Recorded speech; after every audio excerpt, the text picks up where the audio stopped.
Good evening, everybody, and welcome back to Exploring the Lord of the Rings. This is session number 279, and this evening we will see how the fire responds to Gandalf's cordial invitation to introduce itself to the Gowerhoth here on top of the hill. So, just a quick reminder for folks, we are in the middle of Moot season here, which is very exciting. We just had Middle Moot this past weekend out in Iowa, which was delightful. And then this coming weekend, we are having our Moot here, the one that is local to me, here in New Hampshire. It is New England Moot time and the lovely fall foliage. We'll be looking at, yes, perilous realms and haunted spaces is the theme of this Moot. It's our Halloween-themed Moot. New England Moot, always something I look forward to every year. A bunch of people traveling up for this one, so that should be delightful. JJ says the less lovely fall traffic. That's true. That's true. Though if you avoid certain roads, it's not so bad. Anyway, yeah. So we're going to be getting together here in New Hampshire this coming weekend. Then in 2 weeks after that, we'll be headed out to Denver for Mountain Moot, our second Mountain Moot in the Mile High City. It was really funny. So I was thinking about, the upcoming moots as I was leaving Iowa, and I drove out of Iowa out of Waterloo, Iowa, which is where the Moot was. Because I rented a car and drove down from a larger airport, which was a faster way to get there. So anyway, I am driving through, northeastern Iowa, and I go through the town of Denver, Iowa. And there was a sign outside of Denver, Iowa that said, "Welcome to Denver, the mile-wide city." I was like, okay, that's kind of cute. It was like a one intersection town there in Iowa. So anyway, we'll be having the next Moot after New England Moot in the actual Denver, Colorado, for Mountain Moot, and then after that in December we have Bayou Moot down in New Orleans for the first time. So that'll be great. Then next, things are just exploding this coming spring. Not only do we have Osmoot down in Australia, in Sydney, Australia, at the end of January, and Sunshine Moot again in February, but we've got a whole bunch of others. Those are the ones that are open for registration right now. We have a whole bunch of others whose dates are just being settled, and we should be able to open registration for before too long. We're looking at a whole bunch of possibilities that we're ironing out the final details for. Looking to head back to Southern California, looking to head back to Texas, of course, looking to head back to England again, which will be great. Up to Canada, new part of Canada, and also we're going to be down in the Carolinas again before too long. That one might not be until the fall, but and we're also talking about something pretty cool in Ohio again before too long. So, yep, JD, it's happening. Ohio, we're going to be returning to Ohio, in fact. Sunshine Moot is near Orlando, Jackie. Not in Orlando itself, but not too far from it. So, and Bob, Alberta, Canada is what we're thinking about there. So, yeah. Maria, yes, I got to record a TikTok with your friend Casey. That was fun. Yes, he mentioned you. That was cool. Anyhow. Really fun things forthcoming here. In that we may have as many as about 6 moots in a 4-month period there in the spring. So as I say, we're sorting everything out, deciding when to fit everything into the calendar. Once that's settled, we'll open registration, and there will be a whole bunch of new moots coming up and some other exciting things. So stay tuned for that. Now, and also, don't forget, I've also been mentioning in about a week and a half, on the 28th of October, we're going to be doing our fall space showcase, showcasing a bunch of our upcoming modules in our space program. Really, really cool stuff there. Amy Sturgis is coming to do a space capsule with us in the fall showcase. And she'll be teaching several modules coming up. She's doing all kinds of really fun contemporary stuff. If you want to, follow some of the exciting new things that Amy Sturgis is tracking with and teaching about, it's going to be really cool. All right, many fun things coming up here soon. Let's get back to our hilltop where Gandalf was just having his conversation with the fire at the end of last time. There was a roar and a crackle, and the tree above him burst into a leaf and bloom of blinding flame. The fire leapt from treetop to treetop. The whole hill was crowned with dazzling light. The swords and knives of the defenders shone and flickered. The last arrow of Legolas kindled in the air as it flew, and plunged burning into the heart of a great wolf chieftain. All the others fled. Slowly the fire died till nothing was left but falling ash and sparks. A bitter smoke curled above the burned tree stumps, and blew darkly from the hill as the first light of dawn came dimly in the sky. Their enemies were routed and did not return. "What did I tell you, Mr. Pippin?" said Sam, sheathing his sword. "Wolves won't get him. That was an eye-opener and no mistake. Nearly singed the hair off my head." Stunduck, I agree. The dramatic effect of the final arrow catching fire in midair is very striking. And Silk Westcott, you are right that the alliteration fest continues. Absolutely. There's some that really jump out right away at first reading, right? Like bloom of blinding flame, for instance. The smoke that blew darkly as the dawn came dimly. The enemies were routed and did not return.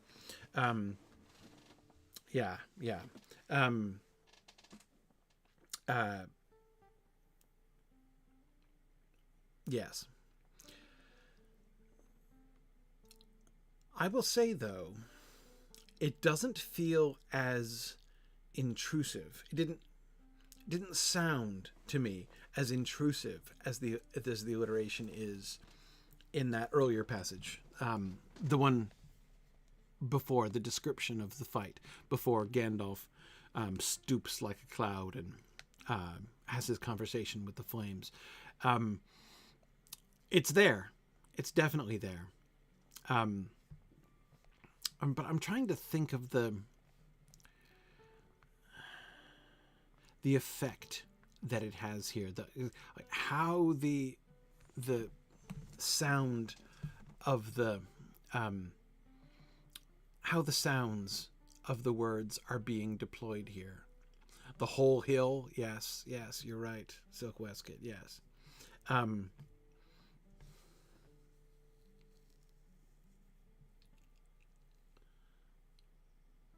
Slowly the fire died till nothing was left but falling ash and sparks. A bitter smoke curled above the burned tree stumps and blew darkly from the hill as the first light of dawn came dimly in the sky. Their enemies were routed and did not return.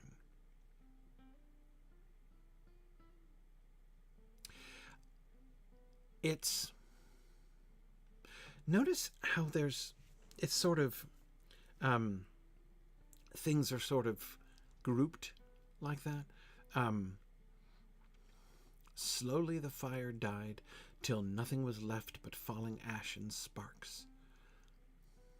A bitter smoke curled above the burned tree stumps and blew darkly from the hill as the first light of dawn came dimly in the sky.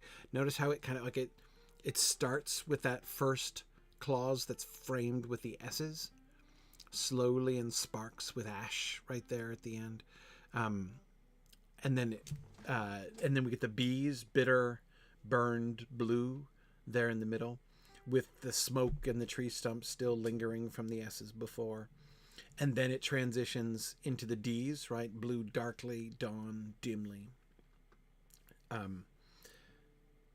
Yeah, yeah. I just love the way that he,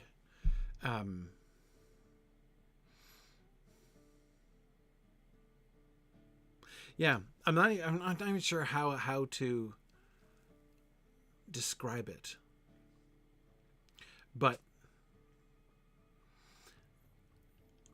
I'm gonna really enjoy looking at the way in which, again, the more we notice these things, man, I bet you would notice a whole lot of this back earlier in the book as well if we went back and now that we have started noticing this, right? I think I have always underestimated the way that Tolkien shapes the overall sound of his sentences and paragraphs. That he has a remarkable ear for the sound and music of language and words is, I mean, I've always known that. I've always respected that about Tolkien, but I'm feeling like I've always underestimated it. Yeah, feeling like I've always underestimated it. Yeah, I love the audiobook too, Jackie, but most of this I never heard and never noticed, even in audio form, because in order to really feel it, there are places where it intrudes itself, like it would take a lot to miss fling fuel on the fire, for instance, but and we talked about that whole passage is very intrusive or obtrusive, that the alliteration there. Here it's much more subtle, and I never noticed anything like this before, but you can see how he's shaping it, trying to understand better the techniques he uses, the different kind of patterns that he employs.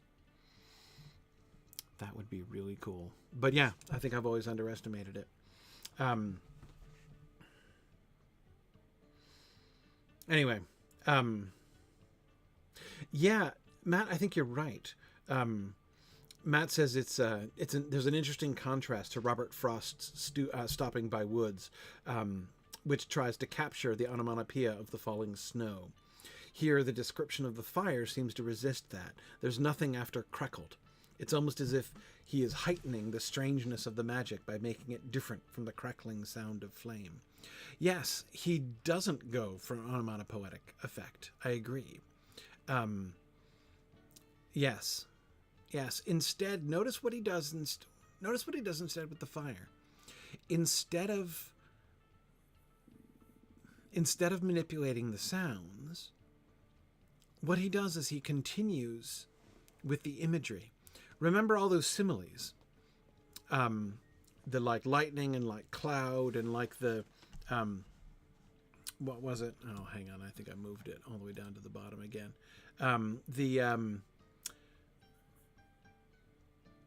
Gandalf rising up, a great menacing shape like the monument of some ancient king of stone set upon a hill.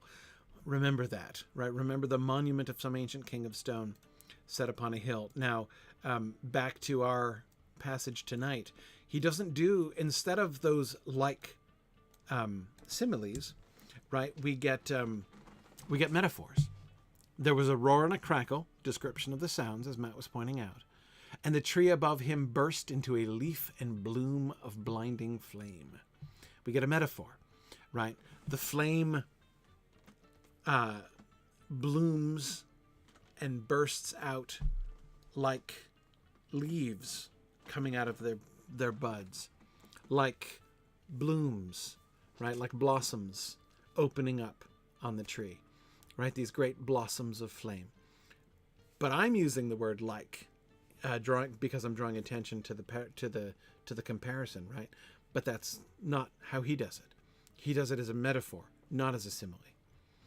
And there's a further step to that, right? When you use the word, like we talked about this a little bit last time, when you use an actual comparison word, you're drawing attention to the comparison, right? You're telling them what he did. Gandalf bent down to pick up the stick, right? And now I'm going to tell you what that was like, what it felt like, what it seemed like, to be there and to prompt your imagination, right? Gandalf doesn't just bend over to get a stick. He stoops like a cloud. He is like a thunderstorm about to burst, is what the sense of Gandalf's presence there was like. But we don't get that here. Here we just get metaphor. When the flames burst out, they don't consume the tree. I mean, they do eventually consume the tree, but it's not like they're consuming the tree. It's not like the tree itself catches fire. It's like the fire bursts out of the tree. The fire bursts out of the branches and twigs of the tree. There is a sudden leaf and bloom of blinding flame. The fire leapt from treetop to treetop. The whole hill was crowned with dazzling light. Silk Waistcoat, you're right. There's the second simile. Crowned. The whole hill was crowned with dazzling light. So first the fire is a leaf and a bloom. And now the fire, when the fire has leapt to every tree on the treetop, it is now a crown on the hill. Now the hill itself is a king of stone. And we were talking a little bit about that, the peculiarity of that phrase, right? I think, as we said last time, that the actual image, the sort of literal image being described there is a statue of a king, right? That you'd call a king of stone. However, in the end, it's the stone itself, it's the stony hill itself that is crowned like a king, crowned with flame, right? But again, no simile, straight to metaphor, right? The flame isn't just kind of like a crown. The flame is a crown. The flames are leaves and blooms bursting forth from the tree. They are more, metaphors, that is, are more direct in this way. And of course, this, as we will see, not too long from now, is what leads to the whole Balrog wing problem, right? When Tolkien as narrator shifts from simile, where he begins, to metaphor, where he stops saying what the shadow is like and instead just says it is something. That's the same thing that we get here. And I agree, Bjorning. The word crowned, it does add to Gandalf's stature in this moment, right? And I would notice also these poor trees are giving it up, right, for this defense. We're going to be told that a bitter smoke is curling above the burned tree stumps after this. This is destructive, right? And these poor trees have had it. But Gandalf is not depicted in the moment of the flame coming out. It's not depicted as an act of destruction. It's depicted first as an act of growth, and then as an act of majesty, right? The crowning of the hill. And yes, I agree. Gandalf does seem to keep the fire from spreading beyond the immediate area. Well, Ambrosius, he gave it instructions where it was supposed to go, what it was supposed to do, right? It was supposed to burn the Gowerhoth, and it did. It did. He didn't say head off across the landscape, right? It was supposed to save them, to rescue them, and introduce itself to the Gowerhoth, and it did, right? But again,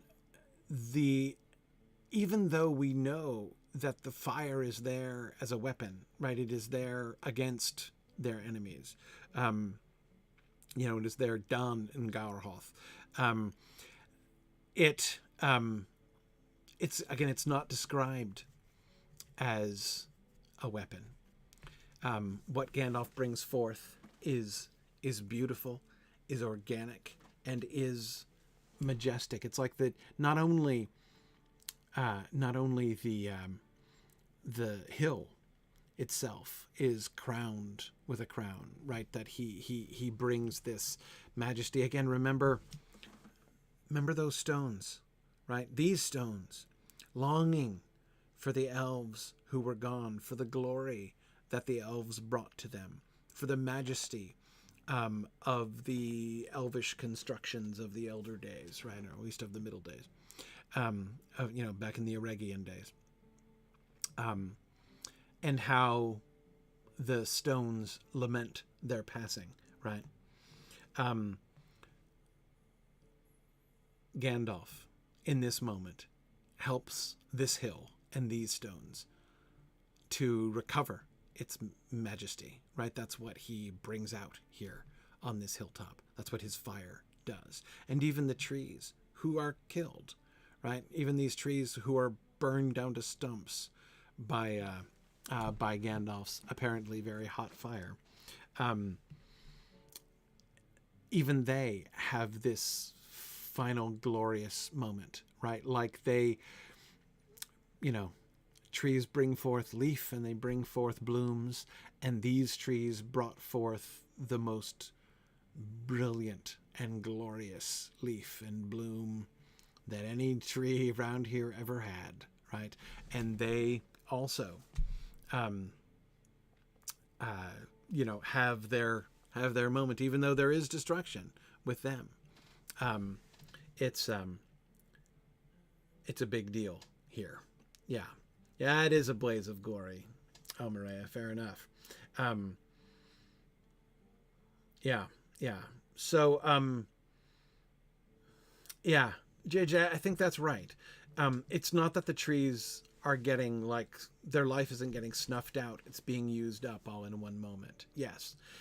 It is almost like, in bringing forth the flames, it's like they're bringing forth all the leaves and blooms all at once, right? All of the beauty and the glory that they ever would have had, all now, sort of gathered together in one place. But Charles, I agree. The words describing the aftermath, it's dark.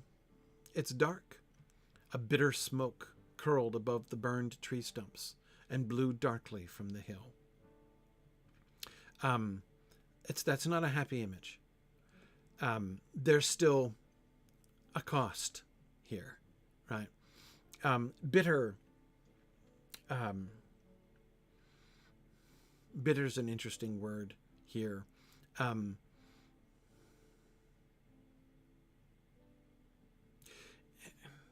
Here's an interesting question.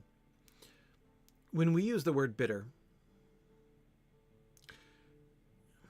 we only really use the word bitter in two senses, right? We use it of tastes, like a thing that tastes bitter. And we use it of emotions, right? When we describe someone as being bitter about something, right?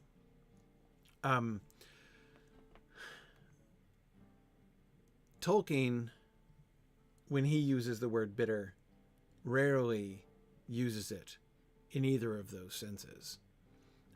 Bitter cold, yes, Nancy, you're right. People will still use the word bitter about cold, though it's kind of a dead metaphor to most people. That is, people don't know what that means. What does it mean? When you say the cold is bitter, why do you use the word bitter? What is the metaphor of there? Yeah, it's sharp. Exactly. Sharp. It's when it's bitter cold is when it's so cold that it feels like being stabbed in the chest when you breathe in outside. That's what the metaphor is when you call cold bitter. Remember, Tolkien used the word bitter this way in the Valaquenta when he talked about considering not just the greatness of the Valar, but their sharpness, right? And how if you have, you know, a peak as broad in its base, right, as Olivarda, and then until it, and then it diminishes down until its point is more bitter than a needle, right? Bitter, sharp, extremely pointy, right? Yeah. Tolkien uses the word bitter in that sense. A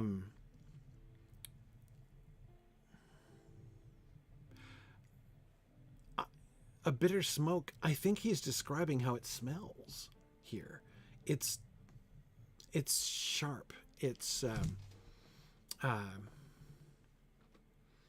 yeah, I think that it is, yes, sharp and acrid, the smoke. Yes. Is I think what he's describing in calling the smoke a bitter smoke. Yeah. I don't think he's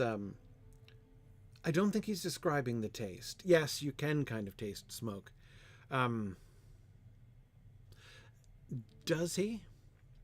It'd be fun to do a little word study. I'm not going to get into it right here, but it would be fun to do a word study. I'm thinking of, oh, darn it, I'm forgetting his name.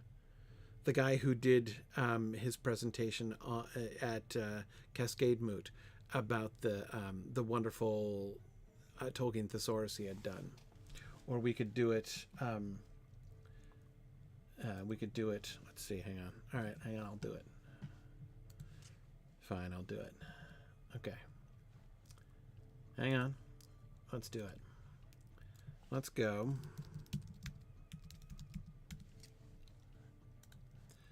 Let's go to Search Tolkien from James Tower's Digital Tolkien Project. Here we go. And let's make it big. Okay. And let's look up the word bitter. Where does he use it in the Lord of the Rings? Okay. Oh, we just got it in chapter 2. Oh, we get it twice here. Oh. Hang on now. I don't think... We're not going to get it again. Huh.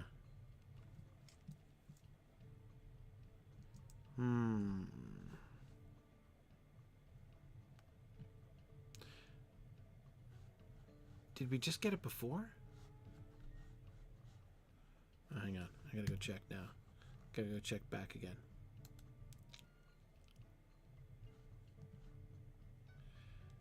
I don't think we got bitter here.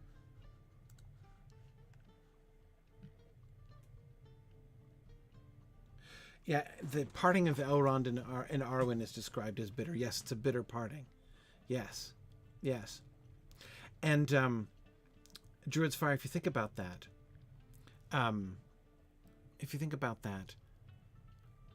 oh, I'm sorry. Here I'm thinking, we're not in chapter 3. Of course, we're actually finally finished with chapter 3. So we got 2 of them up in Carothras, and then we get 3 here in this chapter. Yeah, it's all over the place right here. That's really interesting. Okay, Boromir talked about the bitter cold in the mountain pass. Yes, I was thinking that's probably what the Carothras ones were about.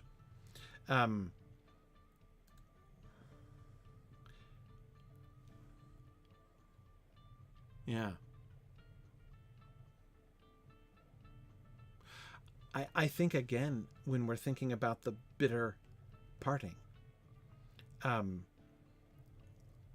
again, I think what that points to, what that suggests, is sharpness. Again, their parting, it's like a stabbing pain.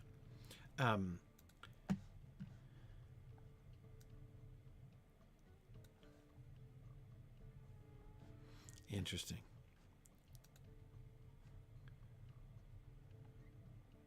Okay. Anyway, I'm not going to get distracted. Okay.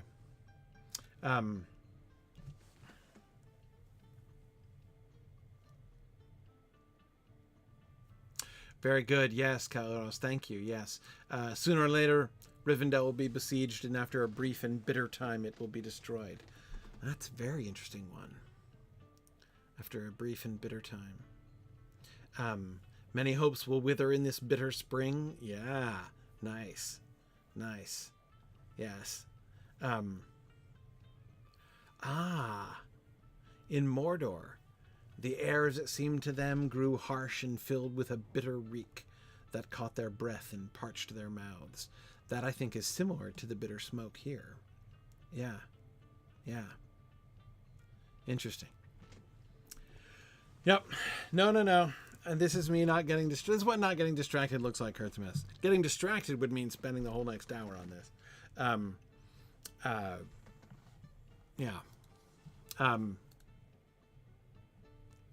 Right. Sam, right. Sheob thrusts herself on a bitter spike. Yeah. That one is one of the simplest ones, right? On a very pointy spike, right? Yeah. No, that's all really, that's all really good stuff. But yeah, Maria, I'm not sure that even metaphorically bitter is ever talking about taste. It does seem to be always bad. Yeah. Bjarnasonar says it seems like bitter is used primarily to indicate pain somehow. Well, yeah. Again, like being stabbed primarily. And I think we were talking, I saw you guys talking about the connection between bitter and bite. And even thinking of how Tolkien will also use the word bite to describe a stab or a stab wound, right? Like its bite is deep, for instance.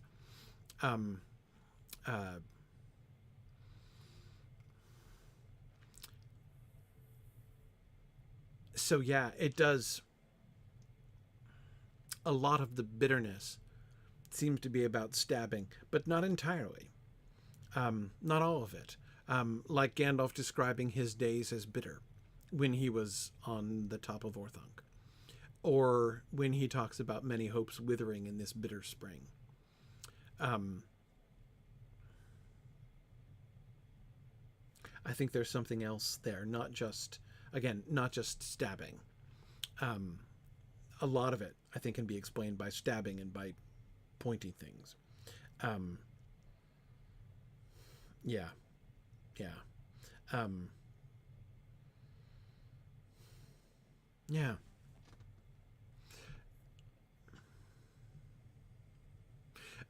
The many things withering in that bitter spring is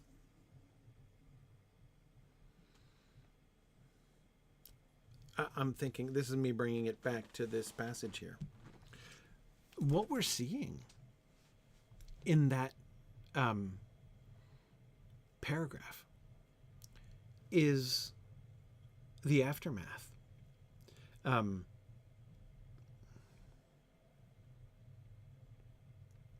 Slowly the fire died till nothing was left but falling ash and sparks.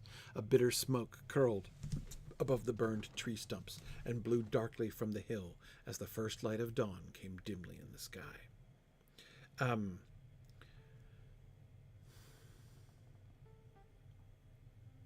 Nothing is left but falling ash and sparks. Nothing left of the fire, but nothing's left of the trees either. This really, well, I'm working in my book on chapter 2 of book 1, that is the Shadows of the Past, and this is just kind of connecting for me with some things I've been thinking about there. Gandalf does things, right? Gandalf Gandalf often has to make hard choices. We talked about this a bit. His threatening to torture Gollum with fire in order to make him talk. That is, Gandalf was very close to a pretty serious means and ends dilemma there. Another one, of course, presents itself back in the Shadow of the Past when he, of course, the putting the fear of fire in Gollum presents itself there too. But even around the entire Frodo situation, right? When Frodo is pushing him, Gandalf, confronting him with the fact that Gandalf has known for years, or at least heavily suspected for years, that Frodo's ring, the ring that Gandalf knew Frodo was possessing and guarding, was enormously dangerous and would do great harm to its possessor, and he never even told him. Frodo pushes Gandalf about this several times. He asks him, "How long have you known this?" And he has to ask him 3 times before Gandalf will finally come clean about that. He knew that there was a risk. He admits that he knew that he was taking a risk, and that he was taking a risk with Frodo's safety, but that there hadn't been any alternative, right? Gandalf,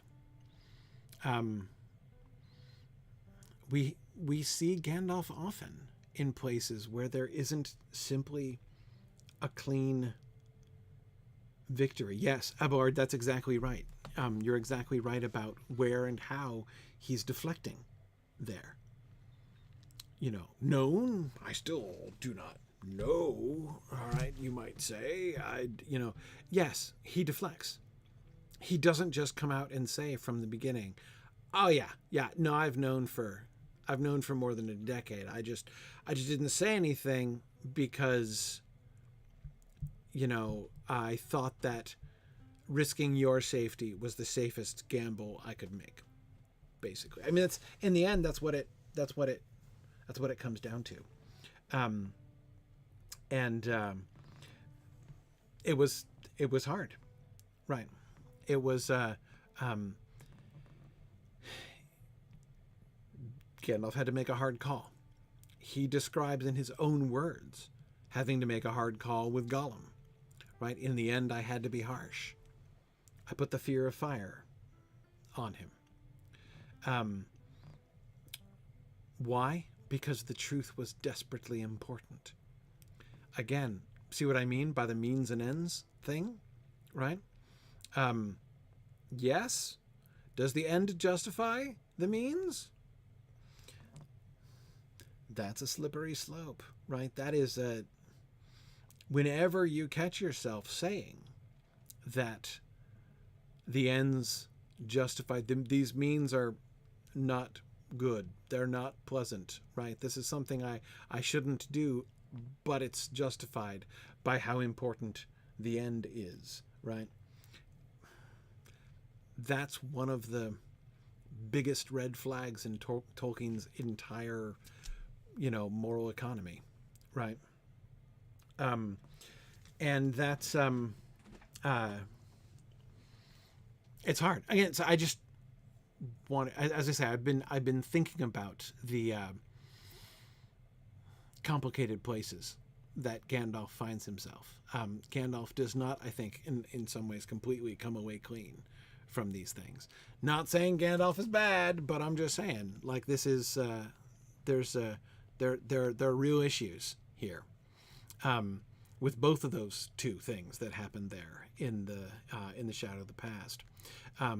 And even here, he's not done anything wrong, but he did just kill all those trees, right? Was it worth it? Do the ends justify the means? Did he regret? Again, remember how the ends were part of the spell that he did, right? This was not just Gandalf casting Fireball, which has a certain area of effect, and therefore anybody caught within the radius was going to get burned. That wasn't this, right? The ends, fire for the saving of us, was part of the spell, right? Yeah. Vardendil, you're right. Frodo accepts the necessity and forgives Gandalf pretty much immediately. Yes, he does. Now, I'm not trying to make more of that than it is. And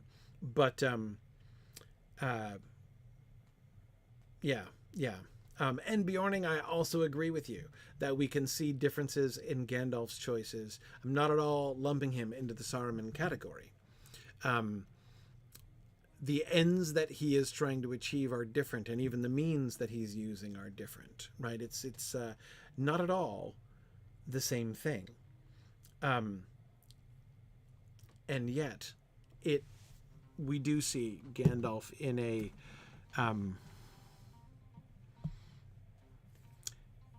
caught in very complicated moral choices. Part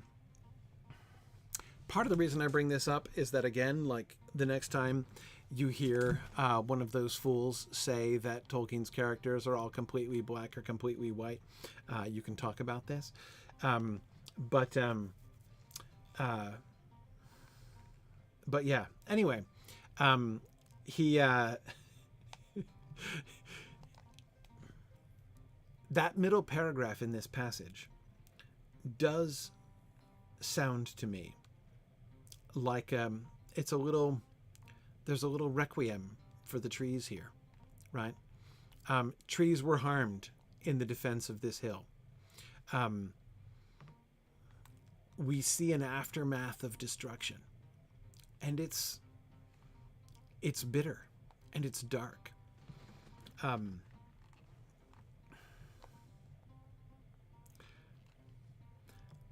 Again, I'm not trying to paint it too black here. I'm not saying that Gandalf has done something really, really bad.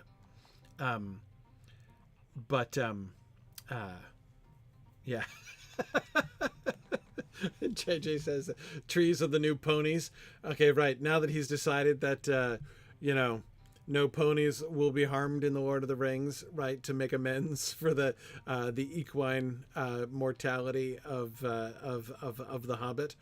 Now it's trees, right, that are that are taking the fall, as it were. Yeah. Well, I mean, we'll get that right now. Remember, Gandalf is going to be called later on by Treebeard, one of the only wizards who really cares about trees. So my point isn't that Gandalf has done something heartless and horrible. Yeah. But if Treebeard only knew. That's right. Do you think he confessed? Yeah, April, I agree. It is almost a martyrdom, right? I mean, these trees died heroes. Yeah. Right. Maria was also saying that it feels like the trees were willing participants. Yes. Yeah.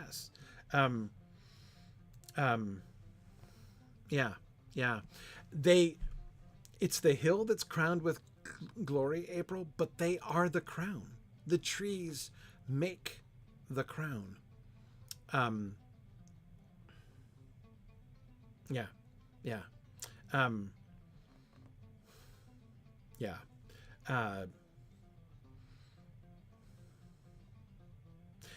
It's again, Gildala, when I agree, back to that metaphor of the leaf and bloom, right? It's like that's the way, Johannes, in which that's, I think, what leads to this sense that the trees are participating, that the flames are not something outside that is attacking the trees, but it's like something which comes from within, like leaves and blooms. Yeah. That's the way in which it doesn't feel simply like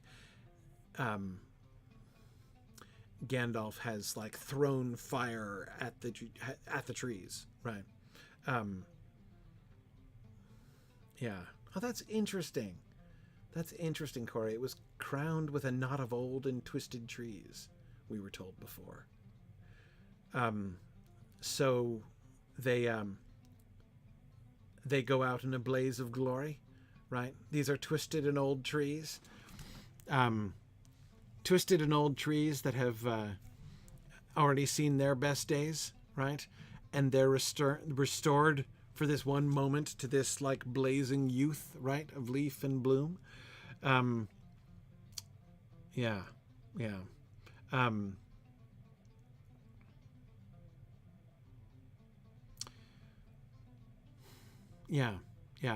No, again, I don't think my point about the death of the trees is not that, and nor my other comparisons to Gandalf's other actions, isn't necessarily to say that I think that Gandalf has done something immoral here in burning the trees. It is that I think that this whole center, this dark, bitter, even notice how, we're talking about the fire dying, right? But the word death is right there, right? Slowly the fire died, and the fire isn't all that's dying, right? Slowly the fire died till nothing was left but falling ash and sparks. And you can overlook it, right? That is, normally, you wouldn't even think, like when there was a huge fire, and then the fire died away and ash is falling, normally your focus is on the fire, and maybe relief that the fire has died down, right? But the ash, something has, like, you almost, if there's falling ash after a big sudden fire, you're not usually asking like, but where did the ash come from, right? The ash is like the corpse of those trees, right? So we segue from the falling ash and sparks, and we get more.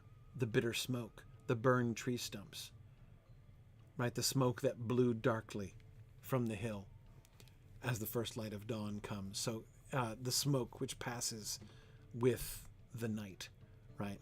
As the light of day comes in. Yeah, Samwise, I agree. The crown of flame on the hill, the trees, the burning trees forming the crown of flame on the hill, is very like, in its way, it's not given the same narrative significance, of course, but it's very like the crown of flowers, the crown of blossoms, right? That blooms on the forehead of the Stone King at the crossroads. Yes. Yeah.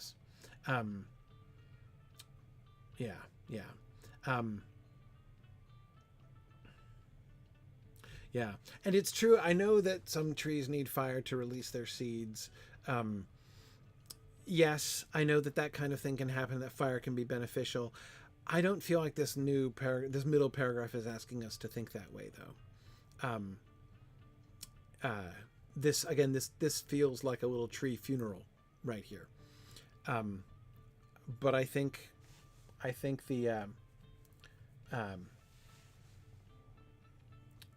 the trees died heroes here. Bjorni, I think I agree. It talks about there being a finality to, the enemy was routed and did not return. There's a finality there. The deed is done, the consequence accepted. But the good outcome was not without cost. Yeah, exactly. It's not,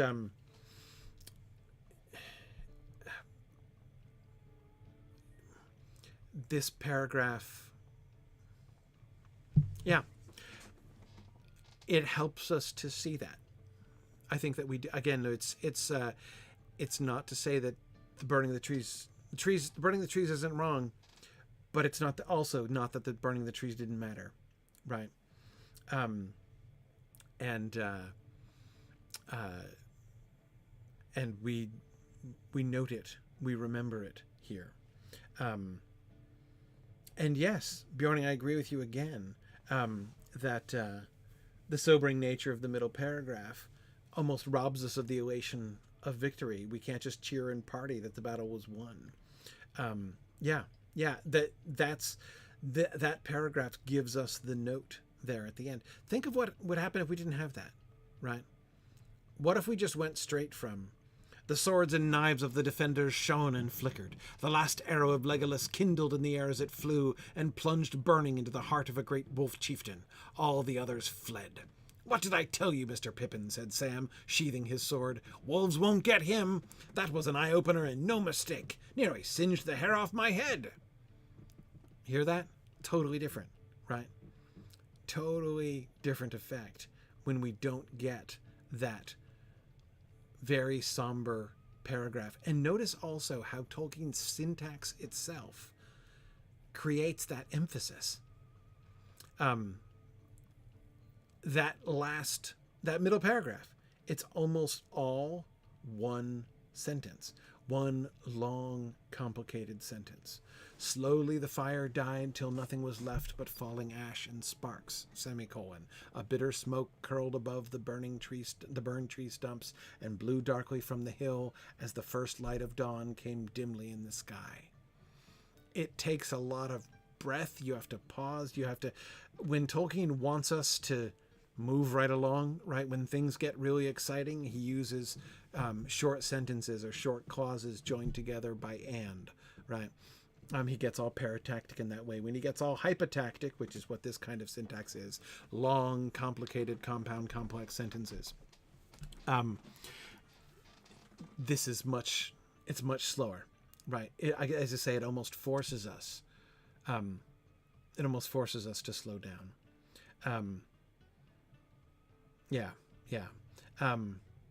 No, Johannes, trees don't normally burn to a stump like that. Certainly not as quickly as this seems to do.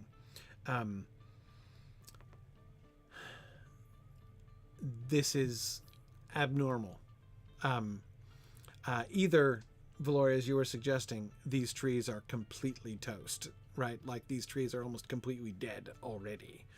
Old and what was the twisted? That was the other adjective. Old and twisted trees. Either they're already almost, dry as a bone, like kindling, or the fire was really, really hot, right? And no, an arrow wouldn't catch flame from an ordinary fire either, Emily. Yes, I agree. I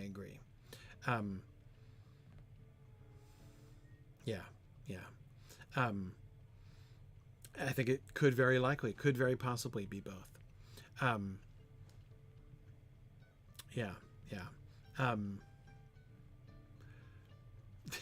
Okay, Calhoros, it's not quite the near ninth Arboread, but it's still, I agree, it's still pretty sad there. And Adrian, you're right. It's a very controlled burn. Very controlled. Yes, it really is.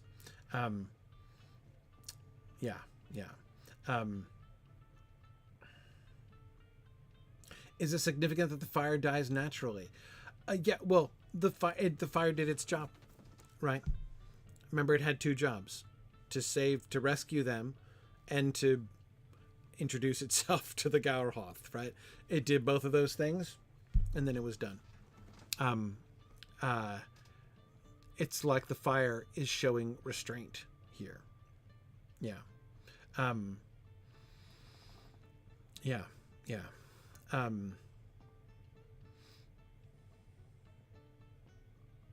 Kendall, you're right. Also, it is another example of Sauron's servants not loving fire. It's very interesting, isn't it, that this is indeed the second time that we have seen fire used when the good guys have been surrounded and attacked by the servants of Sauron. Yes.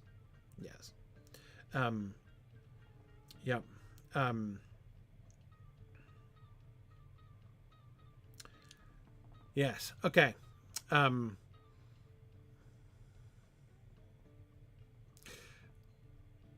did you notice? I think something else happened in the first paragraph that I'd never really processed before. One word in that paragraph jumped out at me. Um, the word knives. The swords and knives of the defenders shone and flickered. See what that implies? I think a new thing just happened there when the fire leapt from treetop to treetop. Yeah, I think the hobbits are fighting here for the first time. Um, the very first time. That is, with the twanging of Legolas's bow and the death of that first captain, you'll remember. The hobbits could even barely process what was happening. The description in the big alliteration passage, Gandalf tells them to fling fuel on the fire and then stand back to back.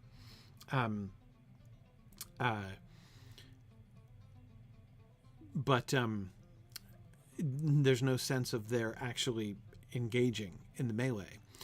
What is described is, that's when, of course, we get the description of the thrusting through the throat of one wolf chieftain, Boromir lopping the head off another one, the stoutness of Gimli's legs as he stands there with his axe, Legolas' singing bow, all of those things, right?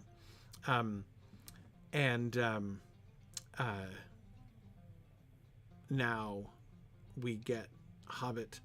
Well, I don't know. It could just be, they could just be holding them. It's true that they have drawn their weapons is explicit. We can tell because Sam is going to sheath his sword at the end of this passage, right? So we know that they had their knives, their little hobbit swords, in their hands. But we don't know. And it's definitely not Legolas, because Legolas is still shooting here. It will also be clear at Helm's Deep that Legolas only uses his knife. He uses his knife when the enemy comes in too close, but also when he's lost his arrows, right? When he's out of arrows.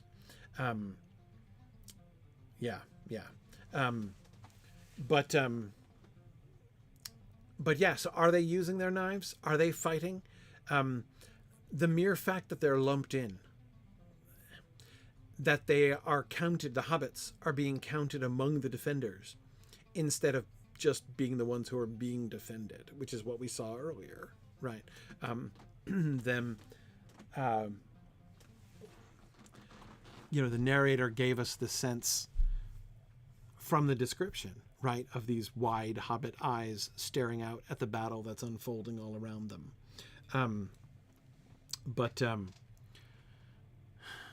But yeah. Right. Why are they called knives in that first paragraph if it's called a sword when Sam sheaths it later on? I think it's all about the perspective there. I don't think it's necessarily means that it's an interesting theory that it's Finnegan's King, that it is Finnegan King's writer, right, who is sort of specifying that up there. No, I think it's about the point of view generally, right? That is, the fire and the defenders are being described like from outside, right, from a distance.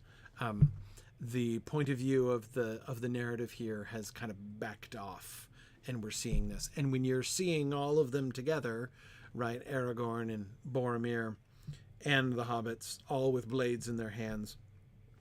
Gimli has his axe, but that's different. When you're looking at them all, you're not just going to look at Boromir's sword and Aragorn's sword and the hobbits with their little swords and just call them all swords, right? So he says swords and knives when you're looking at it, from a distance here, from the outside. But when you're just Sam and Pippin in conversation again, to Sam, it's definitely a sword, right? And so he is when Sam sheaths it while in conversation with another hobbit, it's definitely a sword.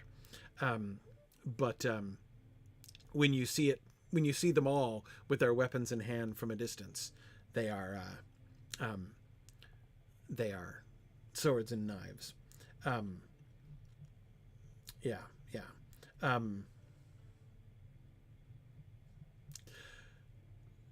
Yes, Green Great Dragon. It is fun to think of the futures that lie in store for several of those blades. Bill Huggins, there's no evidence that Gandalf did draw Glamdring, which is really interesting, isn't it?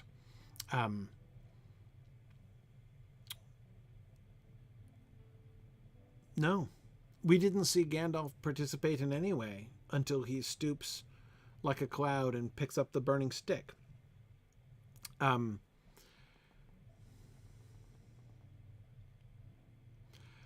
I would gather from that Gandalf believes that, or say it the other way, that Gandalf does not seem to believe that swords are the way to go here. I'm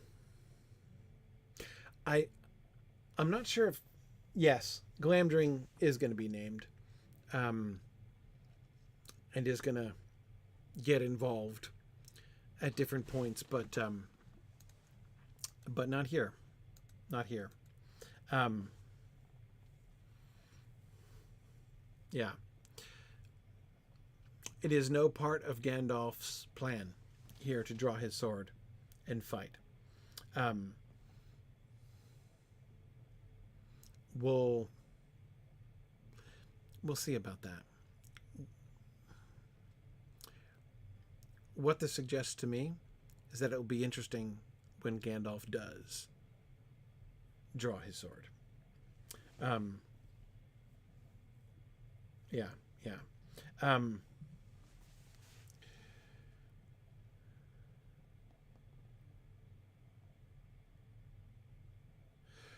Oh, that's a really interesting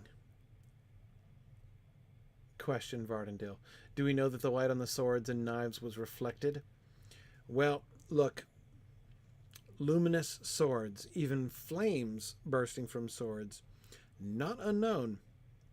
And we will have reasons to, we'll see that kind of thing.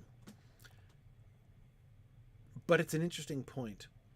The swords and knives of the defenders shone and flickered. I mean, it is, on the one hand, it seems clear that it's describing the reflection of the light on their shining blades.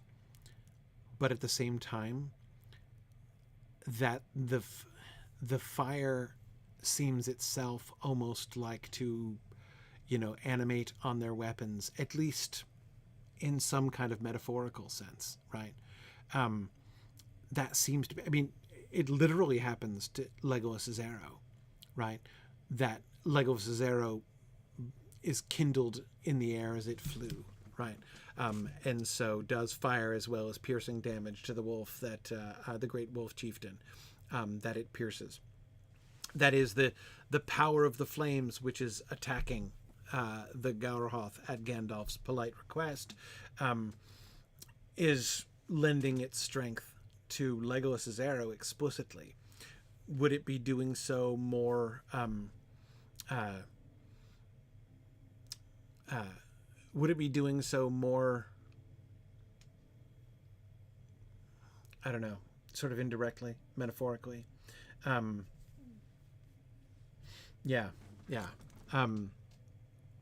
And no, Green Great Dragon, we have no reason to think there are orcs nearby, and therefore no native luminosity coming from Sting or from Glamdring, if Glamdring were drawn there. Yeah. Maureen, I think it does include Frodo. I think they're all, I mean, all we get is plural knives, right? But I think it probably does include Frodo. Yeah. You're right, Aird, that it is true that where the warg howls, there also the orc prowls. But apparently not in the immediate vicinity, as we don't get any blue weapons here. But again, that's not the purpose. It's not the point here as well. Is there a sense in which, like, I believe what is being described there with the shining and flickering of their weapons is the reflection of the light. Like, that's the literal description. Does it imply that the fire has, in some sense, touched their weapons, or at least it has the appearance of that? I think that impression is definitely intended. Again, it's made explicit, outward, and fully literal in the case of Legolas's arrow. Yes. Yeah. Yeah. Okay. It's getting late, but let's end with looking at Sam's comments. Sam triumphantly says, "I told you so" to Pippin, whose heart was right down in his shoes, right? What did I tell you, Mr. Pippin? Wolves won't get him. Another delightful memory of the narrator telling us that the wolves were just about to get Gandalf back in The Hobbit. Right, yes. Heart down in his shoes. That's right. Wolves won't get him. That was an eye-opener and no mistake. Nearly singed the hair off my head. I think... So remember that Sam is making a reference to an earlier conversation. He's quoting himself. No, he's quoting Bilbo. Remember when that phrase was used? Ha! Jackie, you're right. Jackie, going back to the "Are the Hobbits wearing boots" discussion with Pippin talking about his shoes. Yeah. My heart's right down in my shoes would be a rather peculiar idiom to be used by somebody who had never worn footwear in his entire life, wouldn't it? There it is, JJ. That's exactly it.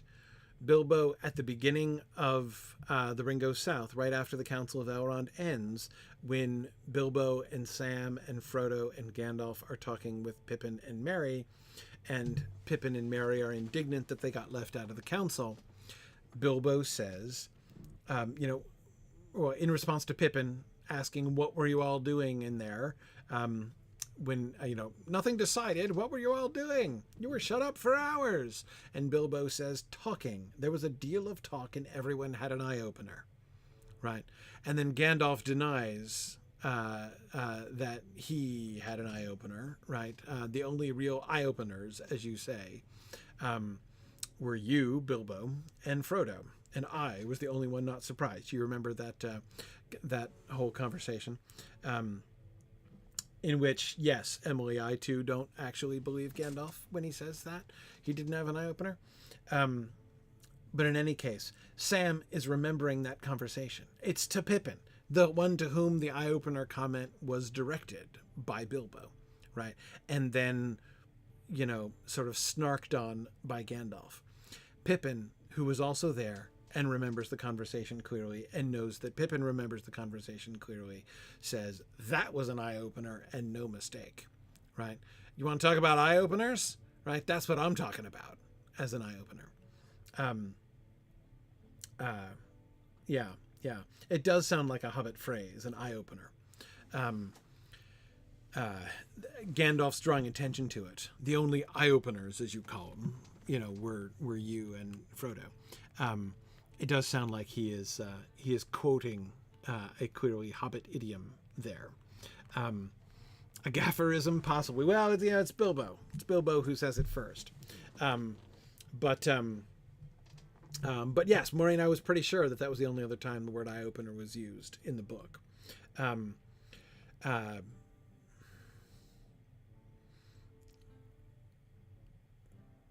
Yeah, Graham, I agree. Gandalf is doing finger quotes when he says eye-opener. Yeah, no, he's clearly quoting it. Yeah, yeah. Anyway, I agree, JJ. It does seem an odd thing to reference so many weeks after the fact. I agree. I agree. But I think that he is.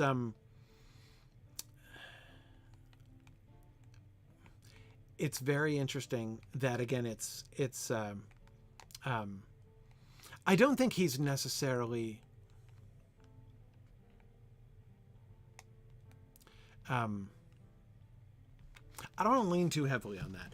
It's not that I think that Sam is like explicitly recalling to Pippin that moment. That like his use of the word eye opener would mean nothing other to Pippin than a recollection of that earlier conversation. Again, it clearly is a Hobbit expression, and Sam may well just be using the Hobbit expression because it fits. But the way that he does it, that was an eye opener and no mistake, right? Here's the way it feels to me relevant to the earlier usage. Remember, Pippin was afraid of being left out. We're not afraid of being left. Well, he was afraid he was going to get left out and be left behind. And remember, that too is what he was just recalling. That he shouldn't even be here, right? That Elrond hadn't he had insisted on coming, and now he feels useless and ashamed because he's so afraid. Remember that that's the earlier part of the conversation that Sam is finishing up here. So yes, the word eye opener was used by Bilbo in the context of the conversation in which Pippin was feeling upset because he had been left out. He had been left out of the council, and these things had happened that these momentous things that happened that he wasn't part of, and then he feels like he's going to get left out of the trip, right?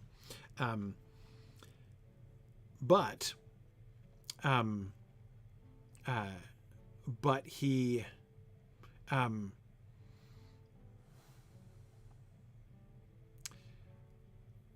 here Sam is just as he was. Remember the comfort he was giving to Pippin before, as Sam was saying that his heart was right down in his shoes too, but that there are some stout folks with him, and whatever lies in store for old Gandalf, he wagers it wasn't in a wolf's belly.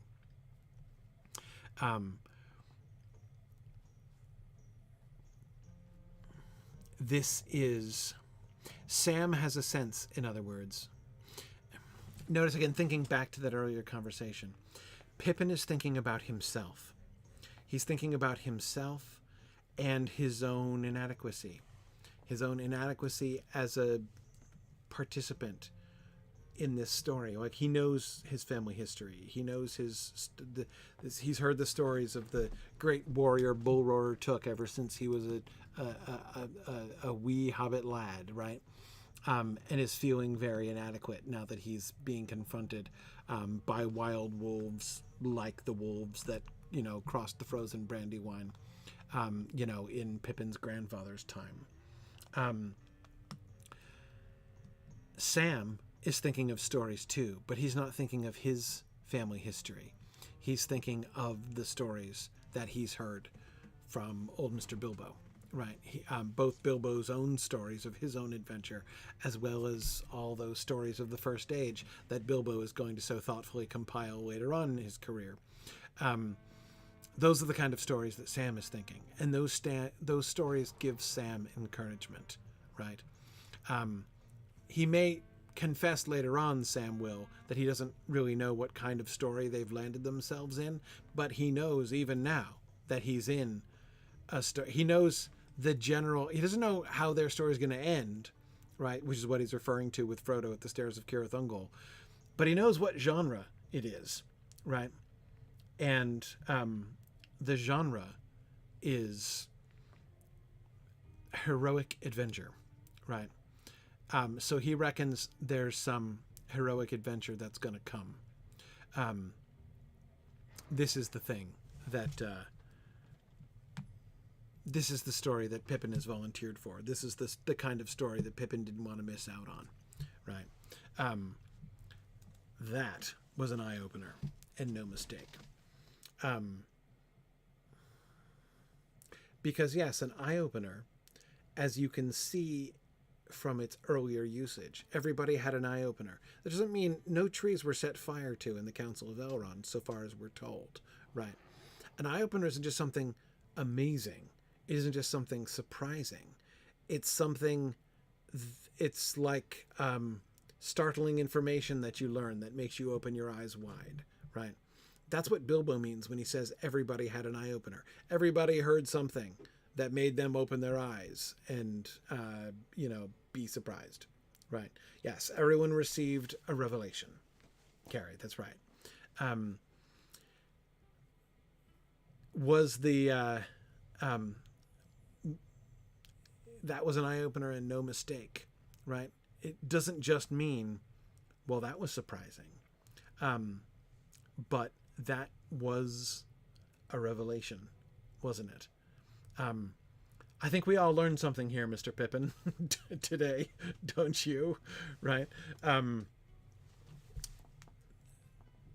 That's the sense in which it was an eye-opener, right? That'll make you pay attention. They saw Gandalf cut loose, right? They'd seen both of them, Pippin and Sam both, will remember Mr. Bilbo's fireworks display at the party, right, that Gandalf did. They've seen Gandalf do that. They've never seen something like this. In that sense, yes, it's enlightening. Exactly. It's enlightening. And of course, that's what we see. Somebody was talking about this way earlier on in the class, but it is very true that all of that imagery in the first paragraph is about the light, right? The dazzling light. Even the darkness and dimness after the fire is over during the Requiem for the Trees paragraph still emphasizes the passing of the light, right? Nearly singed the hair off my head. Yes. Probably an exaggeration, but probably doesn't feel that much like one. I don't know how many of you have ever been, have ever stood near, within a few feet of a booming flame, right? A large and sudden burst of flame.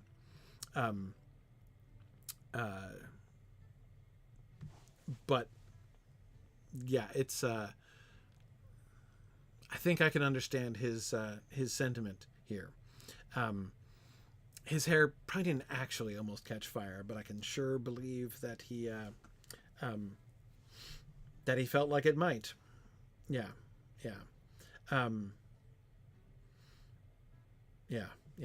Anyway,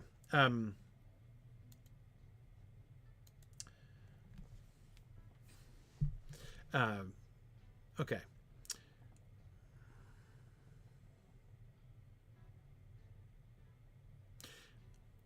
Sorry, I'm just thinking for a second. Why does he end with that note?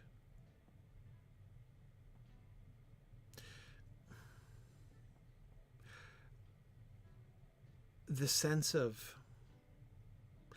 I think that last sentence, nearly singed the hair off my head, is a particular kind of expression of... a particular kind of expression of awe. That he is using that as a way to convey the result of the eye-opener he's just had. If he's had an eye-opener, if he's had a revelation, if this thing was a revelation, what did it reveal, right?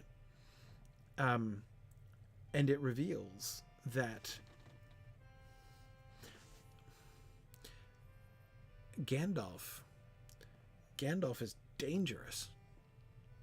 Right? I mean, Gandalf is, even just standing near that, he could feel it. He could feel the heat. He could feel the power of that.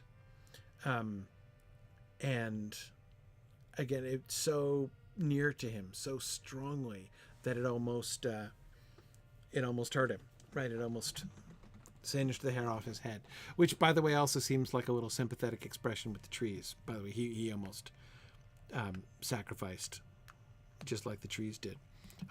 He does not. His hair did not burst into a crown of dazzling light like with the hill, but anyway, yes, yes, I think it's a comical statement of Gandalf's of his respect for Gandalf's power, right? He begins with the "I told you so," right? But he ends with yeah. So I predicted that, but whoa, right? On the one hand, I predicted that. On the other hand, I did not see that coming, right? Yeah. Yes, Kurtzimus, I too was thinking of Gandalf's discussion with Gimli later on about being dangerous, right? Sam and Pippin are beset by dangers, as Gandalf will later say to Gimli, right? Yes, yeah, exactly, yeah. Faramirian thinking of the same passage, absolutely. Yeah, okay.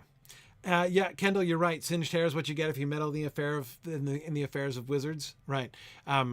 It's also, you could say, with in Sam's case, what happens if you get mixed up in the affairs of your betters, right? As his father foreboded.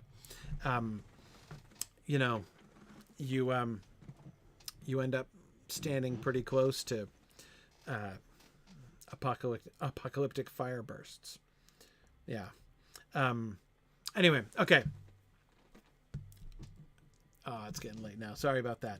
Got a little distracted tonight, unlike usual, but okay. Thanks everybody. We will continue on next week. Next week, we're finally going to get around to the passage where we learn more. Not that we're told more, but that we learn more about these wolves. So we'll talk more about the identity of the wolves next time. All right, it's field trip time. We're going to do a special field trip tonight. I believe we were talking before that we have instead of just continuing on our normal field trip, our normal explorations that we've been pursuing, we're gonna try some other things here. There's a special occasion here this evening. Because of the season. It is in the seasonal area of Duran's Day. So we're gonna go to since it's Duran's Day, we're gonna go to the Grey Stone. See if we can find the thrush and see what's happening on the slopes of Erebor today. Very nice. And first, the adventure to get there. Good evening, everyone. Good evening. How are you, Valari? Doing all right.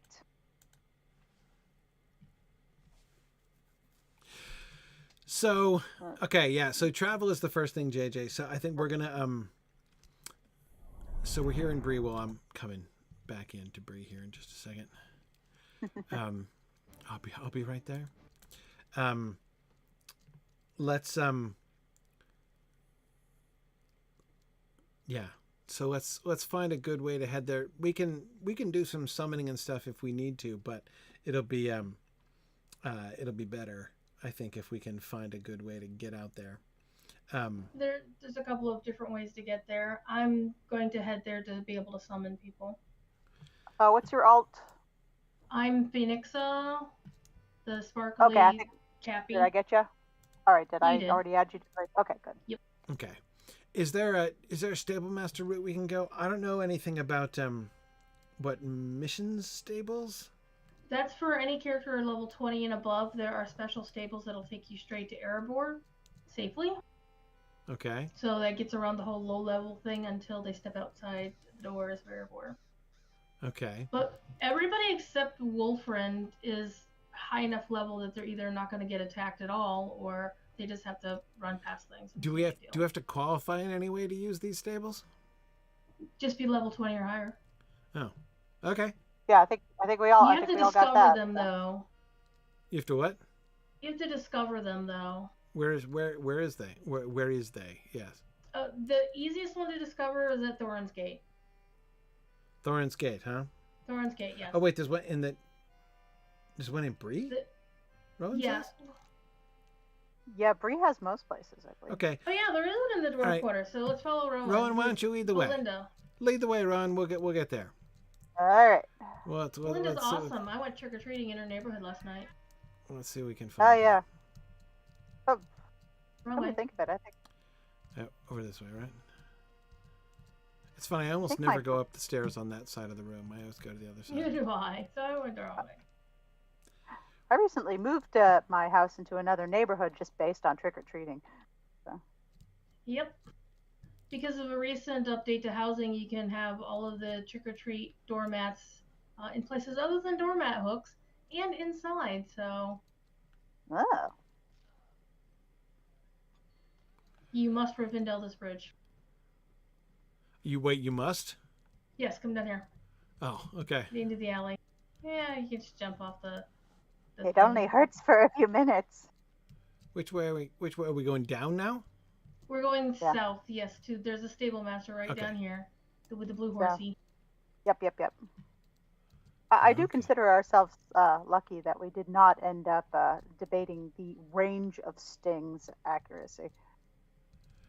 When we were Oh talking yeah, we'll about get glowing there. swords, because I have a feeling. Yeah, I have a feeling that's coming. Yeah. So you want to choose Akraz Zahar Erebor for your swift travel option.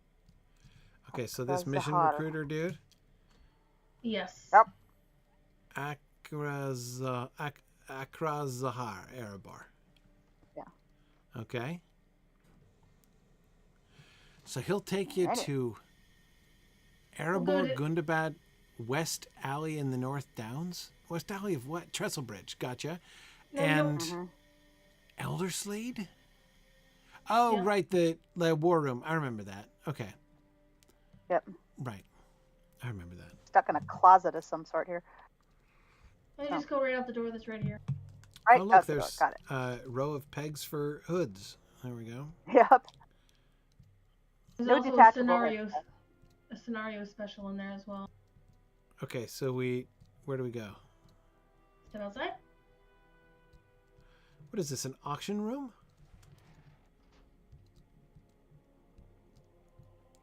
It is actually where the goats hang out. The goats? Yeah, there's goats down here on the main floor. This is not a You know, goat like you dining do. room. Well, that's where the goat stables are. But we're goat- heading out. A goat stable is a goat dining room. Maybe it Mm. is a goat dining room. Okay, hang on a second. Where are we going? Okay. To the standing stone where the thrush Okay. is. Did you come out of the room? Oh, you have to go through the door? Yeah, you have to Yes. go through the door. Okay. Okay.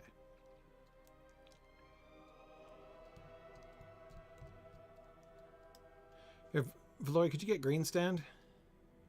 Yeah, I'll re-invite him. Okay, great. All right. So where are we? We are okay.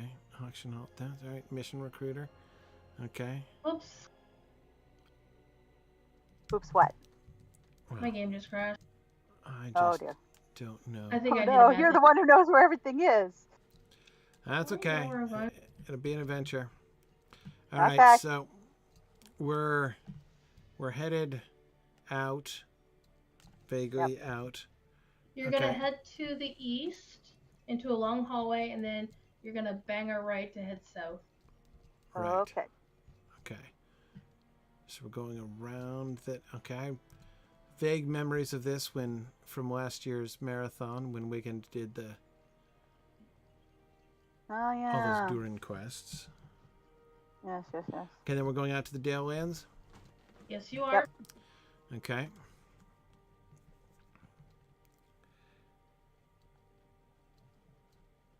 So these would be the main gates that These would be the gates that Smaug came through, yeah? Uh-huh. Mm-hmm. The gates you saw a long time ago in the distance in the Bells of Dale instance, and Right. we couldn't go there at the time, and we were all sad about Yeah, that. this is all new. I have not seen this before. Oh my goodness. Okay.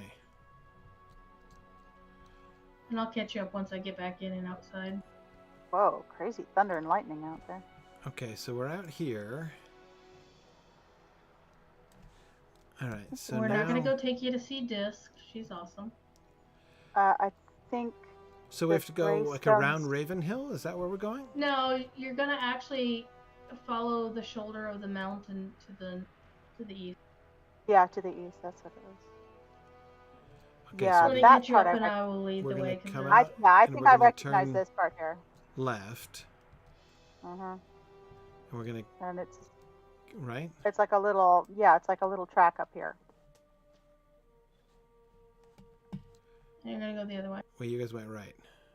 You need to go to Oh, the west. Did I Okay. say Oh. east? My bad. Yeah, you said east. That's Yeah. okay. Yeah, I'm you so said east. sorry. My fault. No worries. No worries. Okay. So we're going out around this way. Fortunately, most of the folks already know where we're going. That means that Yeah, I'm somewhere... sorry. I went by recognizing, Uh-oh. not by Look, there's the compass moose direction. taking people out. Yep. Yep. Well, Yeah, they do that. we only had one low-level person who was in any danger. Everybody else would have been okay. Yeah. Kind of got to ride like the wind there. Okay, so hang on. What I'm trying to think of here. Somewhere around here, then, would have been where Bilbo and Balin scouted around, saw the Yeah. smoking entrance to the Misty Mountains, and looked down onto the desolate valley of Dale. There's Yes. actually a deed about that. So that's got to be somewhere right around here, right? Yeah. It's closer to Ravenhill. Yeah. Okay.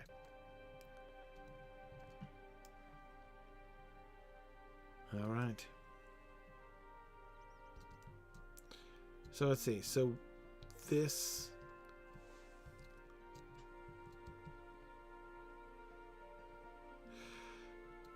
I see where we're headed. Right there's the Yep. the valley on the west side of the mountain where the finger Mhm. was pointing, right? Mm-hmm. Yep. Okay. So I am now officially in the lead. There's a Let's go lorry fast. running right past me. Sorry. Gotcha. That's fine. Going in the right direction. Must go faster. Okay, so we Let's go go up faster, the slope let's go here. Mm-hmm. Oh, man, I am lagging. Come on. I wonder, are This we going is to come 10 to a times more place? terrifying if you're lagging. Are we going to find the... This way. There should be a stick with a red flag on it. Like a slalom course. I see it. I just want to look Indeed. down in the valley here. Okay, there's the valley. Be careful you don't eat yourself into the valley. No, It's not no, yeah, this is not a tra-la-la valley. not doing that. Oh, look, this deer is deeply confused. Look how confused this deer is. It's got all these question marks over About its head. everybody. It's seriously doubting its existence here. Yeah, Existential quandary. yeah, Well, if you he's, get past it, it'll. he's in a serious quandary, that deer. Once we're all far enough high off the pathway, they'll stop bothering us. I wonder if we'll see where the dwarves' base camp was. You know, that Balin and... Or sorry, not Balin. That Bomber and Beaufort, wasn't it? Had to get hauled up from when the dragon was attacking. I love the mist along the ground here. Mm-hmm. Very cool. Oh, yeah, you can see the moon right there. Oh, man, it's like Indiana Jones. Oh, there's the moon. Yeah. Yep. There's the moon. La, Oh. da, da, da, da, da. Oh, the last rays of the sun. Yep. Oh. Oh, that's so cool. This is honestly one of my favorite skyboxes in the game. It's probably second only to the one for Westmead because it's spooky Halloweeny. The last But you rays can of the get sun are shining on the keyhole. the keyhole obviously isn't there anymore. Right. And is that the thrush? There it is. There's the thrush. If you come closer, well, you have the thing that popped up the quest right there. Right. When hope was lowest, a red ray of the sun fell on the smooth rock face. You stand at Erebor's secret entrance on the very hour of Duran's day that Bilbo Baggins and Thorin's company did long ago. The secret has long been removed, but of late, a seemingly plain slab of stone has been placed before it. Step forward and see what becomes of it when the dying sun lights its face. Okay. Ooh. Whoa, Nelly.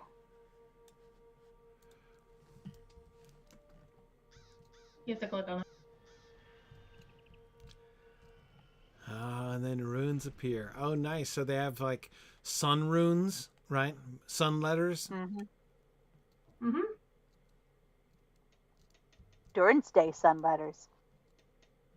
Oh, wow. Man, you got to read those fast.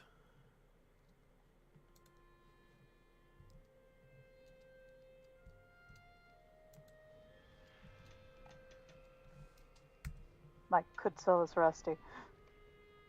And so are my Elder Futhark runes. And if you have the sound turned on, you can hear the thrush knocking on the stone. Cool.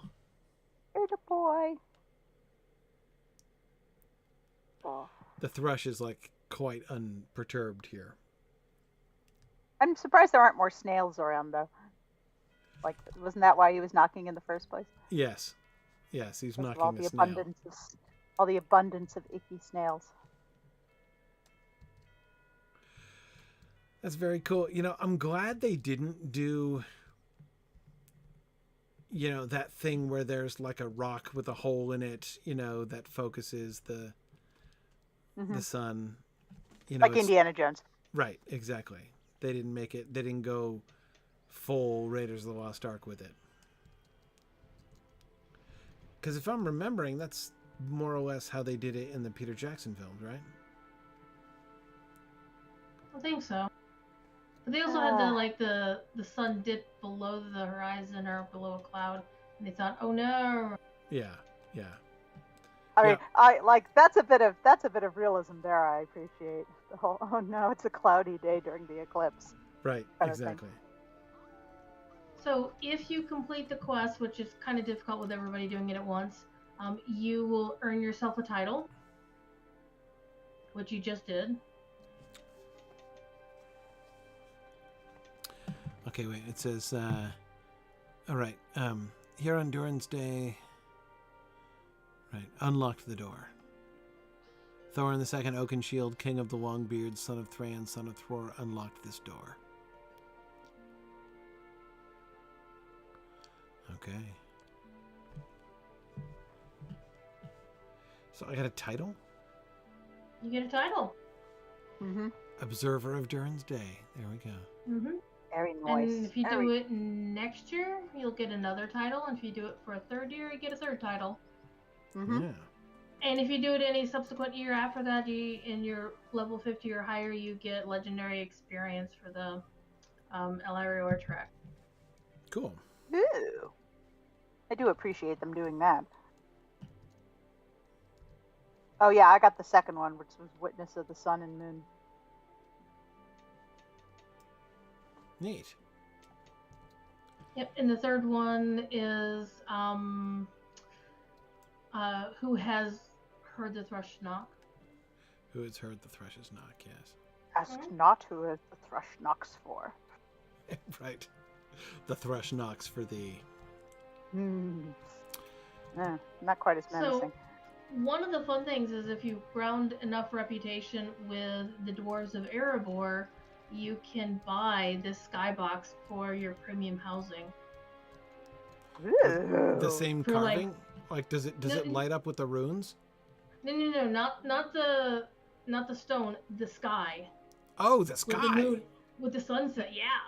Yeah, you can buy weather systems. Yeah. Oh, wow. So let's say you want to put, Rohan skies in Belfast, you can do that. Hmm. I have a happy midsummer wedding sky, Wow. and now you can get snow for when it's Christmas time. You can feel all seasonal. Right. It won't, That's intense. just like Virginia, it won't stick.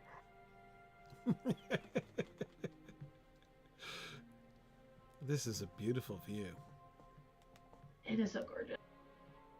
And when Yeah. this was in testing on Bull Roar, the developer had a whole bunch of people up here testing it, and she used the admin jetpack to yeet us off into the valley before that valley was available to visit.